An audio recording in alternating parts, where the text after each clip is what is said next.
तो आज हम पढ़ेंगे क्लास 12 का पहला चैप्टर है हमारा। कौन सा चैप्टर है हमारा? Relation function. ठीक है, तो इसमें पहले हम रिलेशन पढ़ेंगे, उसके बाद फिर फंक्शन पढ़ेंगे। ठीक है, पहले हम रिलेशन फिर फंक्शन पढ़ेंगे। तो कैसे कि आपने क्लास 11th में भी पढ़ा हुआ रिलेशन। ठीक, तो बेसिकली देखा जाए कौन सा रिलेशन है ना, वो आपका सेट से स्टार्ट हो जाता है, जो कि आपका क्लास 11th में पहला चैप्टर था। ठीक है, तो सबसे पहले हम ये देख लेते हैं भी सेट क्या होता है। ठीक, बेसिक चीज़ें पढ़ेंगे 11th की सिर्फ। ठीक है, तो सबसे पहले हम सेट देख लेते हैं, सेट क्या होता है। ठीक, तो मैं कहूँ set of vowels. Set of vowels, तो सेट ऑफ वोवल्स क्या होता है?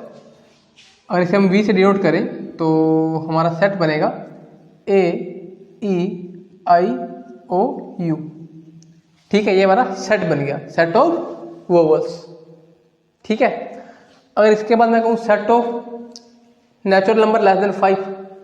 ठीक है, set of natural number less than 5, तो हमारा सेट क्या बनेगा? ए इक्वल टू, हम ए से डिनोट कर रहे हैं इसे 1 2 3 4।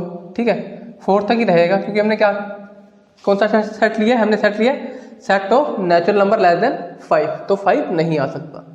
ठीक है, अच्छा, और इसके बाद हम एक एग्जांपल और ले लें। अगर हम एग्जांपल लें set of even natural number less than 10, even natural number less than 10, तो हमारा सेट क्या बनेगा? अगर इसे हम बी से डिनोट करते हैं तो हमारा सेट बनेगा 2 4 6 8। 10 नहीं, 9 तो ले नहीं सकते क्योंकि वो ओड हो जाएगा। 10 ले नहीं सकते क्योंकि लेस देन 10 है। ठीक है, तो ये हमारा सेट हो गया। ठीक है, ये हमारे तीनों सेट हो गए। तो सेट को लिखने के दो तरीके होते थे। पहला क्या होता था? Tabular form. टैबुलर फॉर्म में तो हमने ये लिख रखा है। और दूसरा कौन सा होता था? ये तो टैबुलर फॉर्म हो गया। दूसरा होता था set builder form. Set builder. ठीक है, एक होती थी टैबुलर फॉर्म और दूसरा सेट बिल्डर फॉर्म। और इसी को हमने सेट बिल्डर फॉर्म में लिखना है, तो कैसे लिख सकते हैं? हम लिख सकते हैं v equal to x such that x is a vowel in English alphabets. ठीक है, इसको इस तरीके से भी लिखा जा सकता है। क्या लिखा हमने? x such that x is a vowels in a English alphabets. ठीक है, इसको भी इस तरीके से लिखा जा सकता है, या फिर इसको हम इस तरीके से भी लिख सकते हैं कि a equal to x such that x less than 5, less than 5 तो लिया था, and x belong to natural number. ठीक है ना, तो इसको भी उस प्रकार से लिखा जा सकता है, x such that x less than 5 and x belong to natural number and even भी है। हमने क्या लिया? इवन। ठीक है, तो आप इसको इस तरीके से भी लिख सकते हो। ठीक, तो ये टैबुलर फॉर्म और ये सेट बिल्डर फॉर्म हो गई वाली। तो इसके बाद अगर हम सेट के बाद हमने पढ़ा होगा सबसेट। ठीक है, क्या पढ़ा था आपने? सबसेट। तो सबसेट क्या होता है? मान लो ये हमारा सेट है, हम बी वाला एग्जांपल ले लेते हैं। ठीक है, ये हमारा सेट है, इसका अगर हमें सबसेट चाहिए तो सबसेट में कौन से एलिमेंट होंगे? ठीक है, इसके सबसेट में कौन से एलिमेंट होंगे? वो बी में से ही होंगे, यानी कौन सा सबसेट के एलिमेंट होते हैं वो सेट में से ही होते हैं। इसका सेट कौन सा है? बी। तो सबसेट के एलिमेंट किस में से होंगे? सेट में से। ठीक है, कैसे? इसका एक मान लो कोई एक इसका सबसेट है सी। ठीक है, उसमें मान लो एक एलिमेंट भी हो सकता है, 2 एलिमेंट भी हो सकते हैं, 3 भी और 4 भी। ठीक है, किसी सबसेट में एक एलिमेंट, यानी कि अगर उसमें मान लो कुछ एलिमेंट दे रखे, हो सकता है उसमें खाली एक ही एलिमेंट दे रखा हो सकता है 2 या फिर 3 या फिर कितने एलिमेंट उसमें हैं सेट में, उतने ही सबसेट में भी हो सकते हैं। कैसे? हम मान लो एग्जांपल ले लें, इसमें एक ही एलिमेंट है। ठीक है, एक सबसेट है जिसमें सिर्फ एक ही एलिमेंट है, तो मान लो इसमें 4 है, ठीक है, हम 6 भी ले सकते हैं,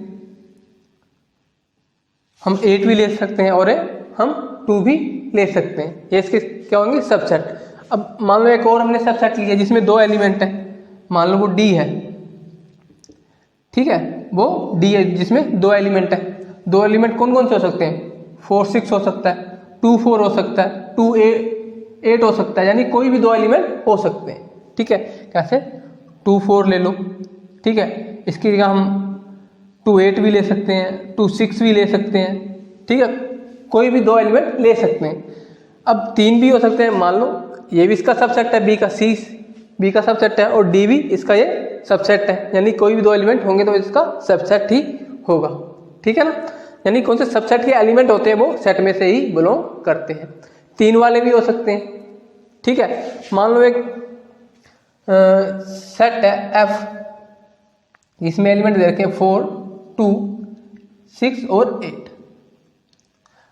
अब हमें देख रहे हैं कि कितने एलिमेंट इसमें उतने एलिमेंट इसमें, बस आगे पीछे लिखे हैं। तो सेट में आगे पीछे लिखने से कोई फर्क नहीं पड़ता है, ठीक है, सेट में आगे पीछे लिखने से कोई फर्क नहीं पड़ता है। तो इसका मतलब क्या होगा? A = F है, ठीक है, दोनों बराबर सेट है। तो जो 2 बराबर सेट होते हैं वो आपस में एक दूसरे के सबसेट होते हैं। कैसे? A F का सबसेट है और F A का सबसेट है, ठीक है। तो अब आपको सेट समझ में, सबसेट भी समझ में आ गया होगा। इसे आप पॉज करके नोट डाउन कर सकते हो, ठीक है।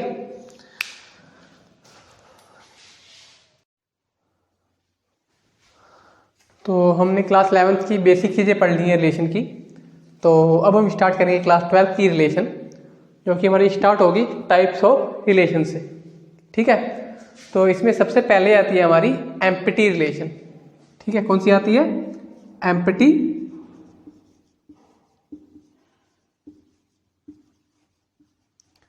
रिलेशन, ठीक।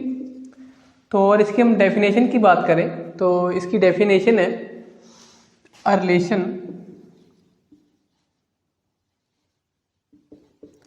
Are in set A is called empty relation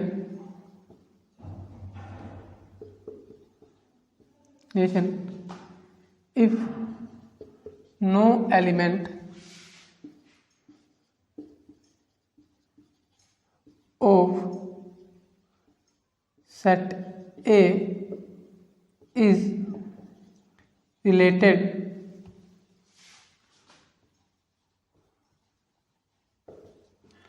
to any element of set A, ठीक है। तो a relation R in set A is called empty relation if no element of set A is related to any element of set A, यानी कोई भी element एक दूसरे से relate नहीं करता है तो उसे हम एम्प्टी रिलेशन कहते हैं। अब इसका एक हम एग्जांपल लें। मान लो हमारे पास एक रिलेशन दे रखी है, तो रिलेशन क्या है? A, B such that A + B = 50, ठीक। और कौन से A और B हैं वो बिलोंग करते हैं सेट A को। A और A में रिलेशन देखनी है हमने, यानी कौन से A और B की हमने वैल्यू लेनी है वो सेट A से लेनी है, ठीक है। और हमें सेट A क्या दे रखा है? हमें सेट A दे रखा है 1 7 4 3 2, ठीक है, ये हमें सेट दे रखा है। और हमें रिलेशन क्या दे रखी है? A + B = 50, ठीक है। तो हमें A + B 15 चाहिए।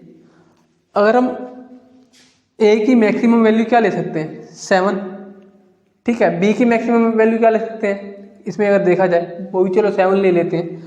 और 7 + 7 करते हैं, हमने A की वैल्यू भी 7 ले ली और B की वैल्यू भी 7 ले ली, और हमने क्या करा? 7 + 7, तो ये कितना आ जाएगा? 14। पर हमें 15 चाहिए, तो 15 तो आ नहीं रहा है। इसमें हम कौन सी मर्जी वैल्यू ले लें हमें 15 नहीं मिलेगा, 15 से कम ही मिलेगा, यानी कि हमें कोई भी पेयर नहीं मिलेगा। हम A B की चाहे हम कौन सी मर्जी वैल्यू इसमें पुट करें इस सेट से, तो हमें 15 नहीं मिलेगा। इसका मतलब क्या हुआ कि ए और बी में रिलेशन है ही नहीं, तो रिलेशन नहीं है तो इसे हम क्या कह सकते हैं, एम्प्टी रिलेशन। यानी आर का सेट होगा वो 5 होगा, यानी कि एम्प्टी होगा। ठीक है, तो अब आपको एम्प्टी रिलेशन समझ में आ गया होगा। आप इसे पोज करके नोट डाउन करते रहें, ठीक है, जो आपके लिए अच्छा होगा और इससे आपकी प्रैक्टिस भी होती रहेगी। ठीक, इसके बाद हम अब पढ़ते हैं यूनिवर्सल रिलेशन। इसके बाद हमारी आती है universal relation.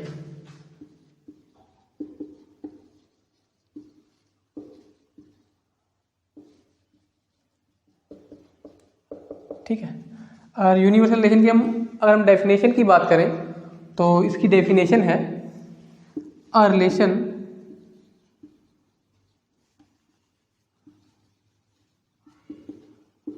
R in set A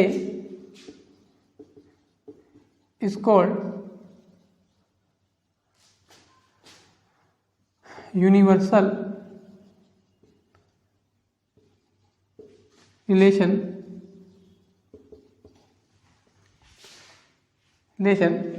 if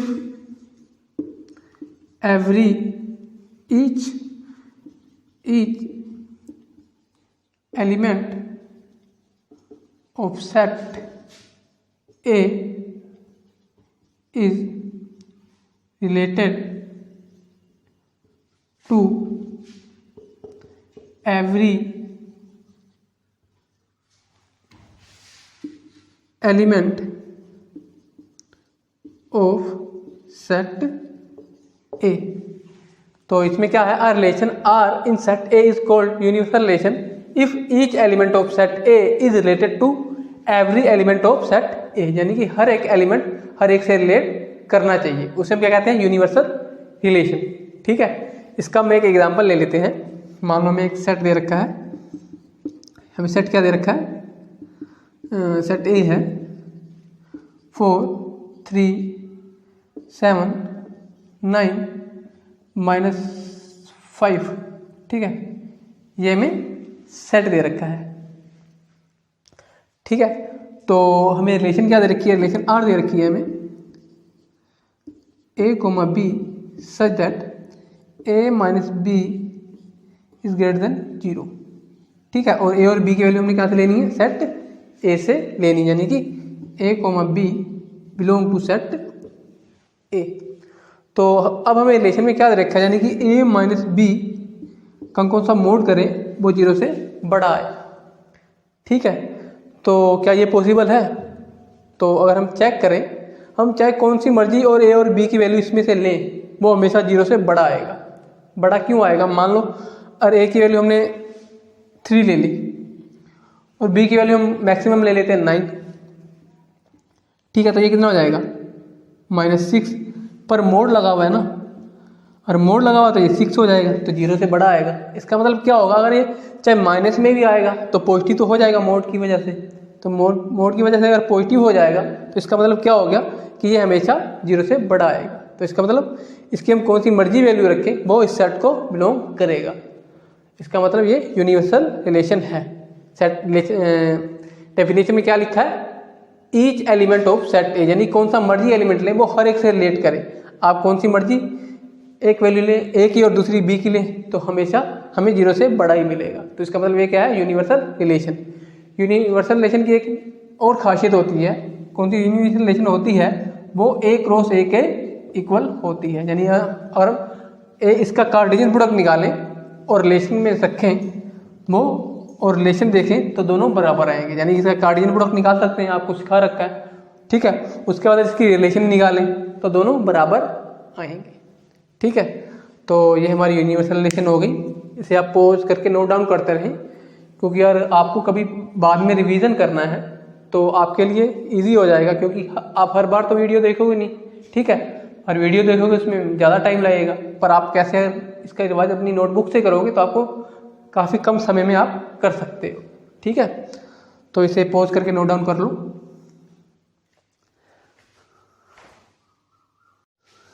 और अब हम पढ़ेंगे रिफ्लेक्सिव रिलेशन।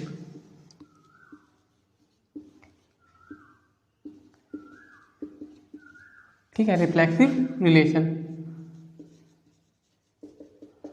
तो रिफ्लेक्सिव रिलेशन की हम डेफिनेशन ही लिखेंगे आगे। तो इसमें होता क्या है, और मान लो if a comma a belong to relation R for every a belong to set A. ठीक है, इसमें क्या दे रखा है, ए कोमा ए, यानी दोनों की वैल्यू सेम होनी चाहिए, पहले वाले की और दूसरे वाले की, वो रिलेशन को बिलोंग करना चाहिए for every a belong to relation set A. ठीक है, और इसका हम एक एग्जांपल लें। मान लो हमें सेट दे रखा है, सेट क्या है 3 4 7 9। ठीक है, ये हमें सेट दे रखा है। ठीक है, अगर हमें मान लो रिलेशन का हमें कौन सा हमारा सेट आ रहा है रिलेशन का, उसमें क्या आ रहा है 3,7 9,4 3,3 7,7 और 4,7 4,4। ठीक है, और 9,9। मान लो ये हमारा रिलेशन का सेट आ जाता है। इसमें हम क्या चेक करेंगे, यानी कि ये दोनों वाले होने चाहिए, यानी कि दोनों की वैल्यू सेम वाले चेक करने हैं। यानी कैसे 3,3 होना चाहिए, 4,4 होना चाहिए, 7,7 और 9,9 होना चाहिए, तो ये रिफ्लेक्सिव होगी, नहीं तो नहीं होगी। और इसमें अगर चेक करें हम 3,3 भी है हमारे पास, 4,4 भी है, 7,7 भी और 9,9 भी, तो हम इसे रिफ्लेक्सिव कह देंगे, यानी कि रिलेशन रिफ्लेक्सिव है। मान लो इसमें से एक भी गायब हो जाता है, ये वाला। ठीक है, अब ये रिफ्लेक्सिव नहीं है, अब ये रिफ्लेक्सिव नहीं है, क्योंकि यहाँ क्या लिखा है for every a belong to A, यानी कितने भी हमारे सेट ए में एलिमेंट दे रखे उनकी खुद के साथ रिलेशन होनी चाहिए। ठीक है, अब 3,3 नहीं है, एक ही नहीं है, तो हम क्या देंगे सीधा, यानी कि रिफ्लेक्सिव नहीं है। मान लो बाकी और ये नहीं होता, इससे कोई फर्क नहीं पड़ता, पर इनकी खुद के साथ रिलेशन सभी की होनी चाहिए, तो ये रिफ्लेक्सिव है, नहीं तो नहीं है।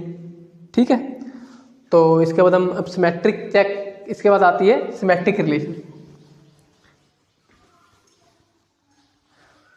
इसके बाद आती है सिमेट्रिक रिलेशन।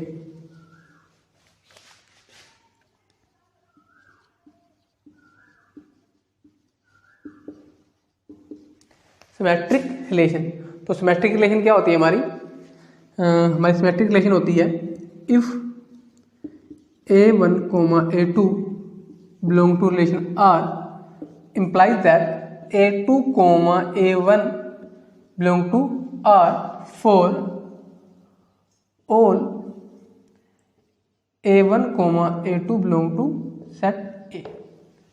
ठीक है, और मान लो रिलेशन में A1, A2 है। ठीक है, रिलेशन में A1, A2 रिलेशन में है, तो A2, A1 भी होना चाहिए, तो वो सिमेट्रिक है, नहीं तो नहीं है।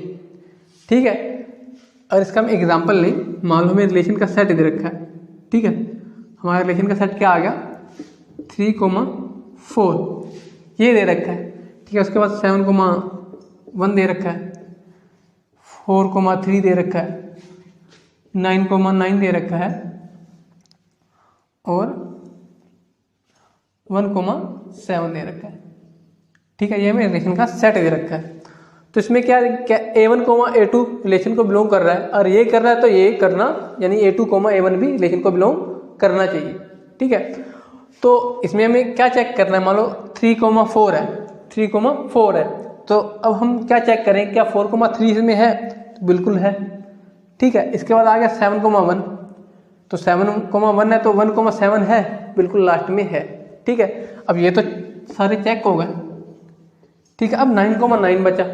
अब 9,9 को अगर हम घुमा के लिखेंगे, ठीक है, तो भी तो 9,9 ही बनेगा। ठीक है, इसका मतलब ये सिमेट्रिक है। ठीक है, तो बाई चांस इसमें ये वाला नहीं होता, एक नहीं होता, ठीक है, पर ये दे रखा होता, तो हम कहते हैं सिमेट्रिक नहीं है, क्योंकि 1,7 है पर 7,1 नहीं है, तो इसका मतलब सिमेट्रिक रिलेशन नहीं है। ठीक है, तो इसके बाद हम करते हैं बात ट्रांजिटिव रिलेशन की।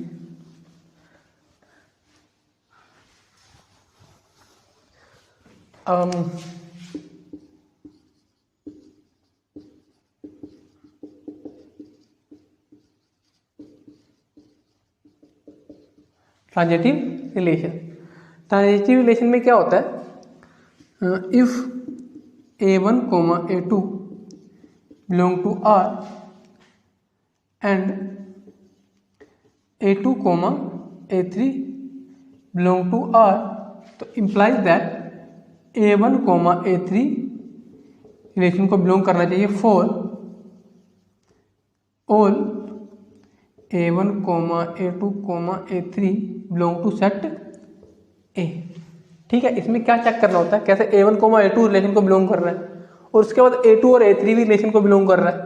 ठीक है, तो हम क्या कहेंगे, यानी कि अगर ये दोनों कर रहे हैं तो ये A1, A3 रिलेशन को बिलोंग करना चाहिए। ठीक है, for every A1, A2, A3 belong to set A। ठीक है, तो और इसका हम एग्जांपल लें, मान लो हमारे पास एक सेट A है जिसमें हमारे पास एलिमेंट है 1, 2, 3। ठीक है, ये हमारे पास एक सिंपल सा लिया हमने एग्जांपल, और हमें रिलेशन क्या दे रखी है, रिलेशन में दे रखा A1, A2। तो अब हम लास्ट में पढ़ेंगे ट्रांजिटिव रिलेशन। इसमें क्या होता है, कम से कम हमें 3 एलिमेंट में रिलेशन चेक करनी होती है, भी हो सकता है भी एलिमेंट और भी हो, पर हमें एक बार 3 एलिमेंट लेने होते हैं और उसमें रिलेशन चेक करनी होती है। ठीक है, और इसकी हम मैथमेटिकली डेफिनेशन देखें तो इसमें होता है A1, A2 belong to relation R and A2, A3 belong to relation R implies that A1, A3 relation को बिलोंग करना चाहिए for all A1, A2, A3 belong to set. ठीक है, तो इसमें क्या है, यानी कि A1, A2 रिलेशन को बिलोंग कर रहा है, उसके साथ A2, A3 रिलेशन को बिलोंग कर रहा है, और ये दोनों रिलेशन को बिलोंग कर रहा है, तो इसका मतलब क्या, ये ट्रांजिटिव तब होगा जब A1, A3 रिलेशन को बिलोंग करे। ठीक है ना, तो एक सिंपल सा एग्जांपल लेते हैं हम। मान लो हमारे पास एक सेट A दे रखा है जिसमें हमारे पास एलिमेंट है 3, 7, 9, 10 और भी एलिमेंट इसमें हैं। ठीक है, और इसमें हमें रिलेशन का सेट जो सा बना, ठीक है, जो कि हमारा क्वेश्चन के अनुसार बनेगा, तो इसमें क्या होगा 3, 7, 7, 9 और 3, 9, 3, 10 भी दे रखा है हमें। ठीक है, और दे रखा है हमें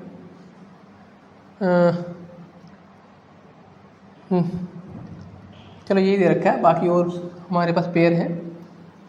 ठीक है, तो अब कौन सी, ये हमें पहले 3 एलिमेंट लेने होते हैं और उसमें चेक करना होता है कि ये रिफ्लेक्सिव है या नहीं है, फिर हम आगे वाले 3 एलिमेंट लेते हैं। ठीक है, तो मान लो अब किस प्रकार हमने ये रिलेशन लिखी है, तो इसका मतलब ये क्या हो गया, ये A1 की वैल्यू होगी, ये A2 की और ये A3 की। ठीक है, तो ये क्या हो जाएगा A1, A2 ये तो हो जाएगा, यानी कि ये पहला वाला हो जाएगा, और ये हो जाएगा A2, A3 यानी कि ये दूसरा वाला, और ये A1, A3 यानी कि ये लास्ट वाला हो जाएगा। ठीक, तो ये पहला वाला है, दूसरा वाला भी है, तो और ये दोनों हो गए, तो तीसरा वाला होना चाहिए, तो ये ट्रांजिटिव रिलेशन है, नहीं तो नहीं है। तो ये तीनों है तो ये ट्रांजिटिव रिलेशन है। ठीक है, अब मान लो 3, 10 आ गया लास्ट में। ठीक है, 3, 10 आ गया, कैसे, यहाँ क्या था 3, 7, 7, 9, यानी कि अब 7 की 9 के साथ थी ना, अब हम क्या चेक करेंगे, यानी 10 की किसी और के साथ है, तो 10 की किसी और के साथ है ही नहीं, और 10 की किसी और के साथ नहीं है, तो इसका मतलब दूसरा वाला दे नहीं रखा, तो तीसरे वाले की बात नहीं करेंगे। कैसे, मान लो खाली ये वाला दे रखा हो और ये नहीं दे रखा हो, तो तीसरे वाले की बात नहीं की जाती है, हम सीधा कह देते हैं यानी कि ये ट्रांजिटिव रिलेशन है। ठीक है, मान लो पहले वाला, मान लो ये नहीं होता, ठीक है, और ये होता 7, 9, अब हम देखते हैं 9 की किसी और के साथ है, तो 9 की किसी और के साथ होती नहीं, तो 9 की किसी और के साथ नहीं है, तो दूसरा वाला है नहीं, तो तीसरे वाले की बात हम नहीं करेंगे। ठीक, तो हम सीधा कह देंगे यानी कि ये ट्रांजिटिव रिलेशन है। ठीक है, इसे पॉज करके नोट डाउन करो, और इसके बाद हम अब एक्सरसाइज करेंगे। ठीक, और एक्सरसाइज में आपको और डिटेल में बताएंगे यानी कि ट्रांजिटिव रिलेशन कैसे चेक की जाती है।